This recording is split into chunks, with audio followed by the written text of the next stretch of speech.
The Napheesa Collier trade is one that's actually starting to look likely to happen. Like, it is looking like there's maybe a 50-50 chance of Napheesa Collier being traded. In a year where she was the second person, the only non-Lena Deladon player to ever average 50, 40, 90 on a season, where she was unrivaled MVP, and I'm not going to say she was robbed of an MVP, but she was robbed of an MVP. After winning the unrivaled MVP and was easily the best player in the world, had the best 2025 regular season, 2025 till September of any player in the world. And then obviously Alyssa Thomas blew out her ankle. She got double ankle surgery and she's looked okay since coming back. The only thing is that the Minnesota Lynx it's been 2 games, I get it. They haven't looked that much better with her. Or 2 games than without her. They kind of haven't. Like, and the rumor is that she just wants out. Like, it doesn't matter if they're winning a championship. She wanted out last year. Like, the Minnesota Lynx would have won a championship had she not blown her knee out. And she didn't care. She wanted out. She wanted out no matter what. And that's just kind of the way I'm thinking about it. I'm like, if she's gone, if she has one foot out the door, you probably have to just say, like, get rid of her. And if you are the Minnesota Lynx, you're probably looking at Fee being like, look, well, we're okay without her.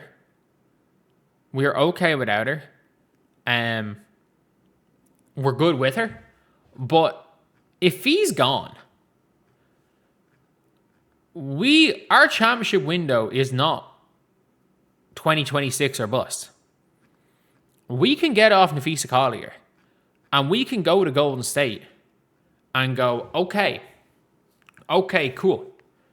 We're giving you Fee and fucking Hamzova or something. And you're giving us Jacite. You're giving us what's her name? You're giving us Jacite. You're giving us Janelle Salon.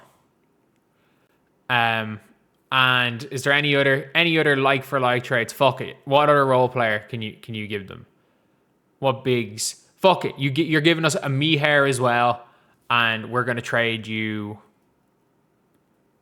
Who sits on the end? Someone who sits on the end of the bench for the Lynx. And then we're going to use we're going to use the cap space we save, as well as the disabled player exception, to bring in Emma Messiman. And suddenly, if you lose Fee, but you gain Emma, who is, by the way, a much worse version of Napheesa Collier.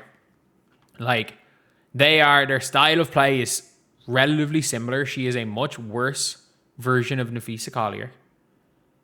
And you've kind of gone like for like there. And you have then brought in Janelle, who's a bench gunner, who's cool coming off the bench. And Jacite, who's not really going to play this year, but you then have her for next year as an elite bench creator. You suddenly then are in a position where it's like, maybe you throw in a first as well for Golden State. And if Fee says she's going to commit to signing for Golden State, they've got their 1A. And by the way, I don't know how much Napheesa Collier is a fee merchant. Not fee merchant, sorry. Is a Reeve merchant. We've seen Alana Smith. Alana Smith was a Reeve merchant. We've seen how badly Napheesa Collier has played for Team USA. Fee might be a Reeve merchant. And if that is the case, if Cheryl Reeve believes that, you can get a king's ransom for Fee Collier.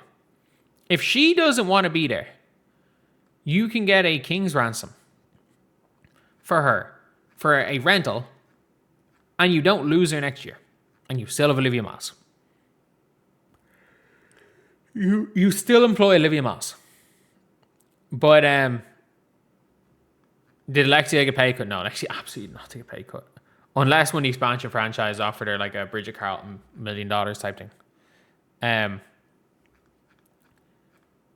But like, I don't see any other option for Fee. Like, you're not going to trade for Arike. You're not going to get Alana Smith back.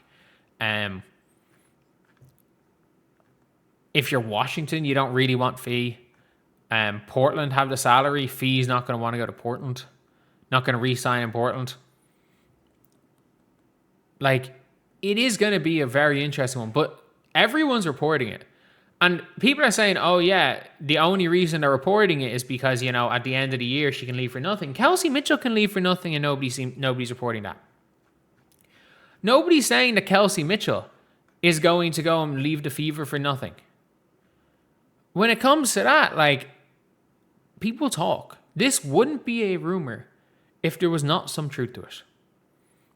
It legitimately would not be a rumor if there was not some truth to the rumor that she wants out. Even before the season, people were saying that she wants out. The only reason she stayed is because they court her. If they did not court her, she was gone. She was going to sign with a different team. But they did court her. And they know she's gone at the end of the year. They can't court her again because of the new 6-year rule. She cannot be courted again. So, look, if we're being real here, the Minnesota Lynx getting rid of Fee will probably be one of the crazier trades, but it makes a lot of sense. It really, really does. It makes an awful, awful, awful lot of sense. Just purely because with Fee as well, the team are good without her. The team gets slightly better with her. And you can get a huge, and you know she's leaving. You can get a massive haul for her because you can still sell high on her. She's not going to be great for this year. Like, she's going to be 75% this year. And that's all Fee's going to be. She is going to be 75% healthy this season. And you know, if you keep Fee, you're getting 75% healthy Fee for 3 months, and if she's gone. Or you can get all the assets for Fee.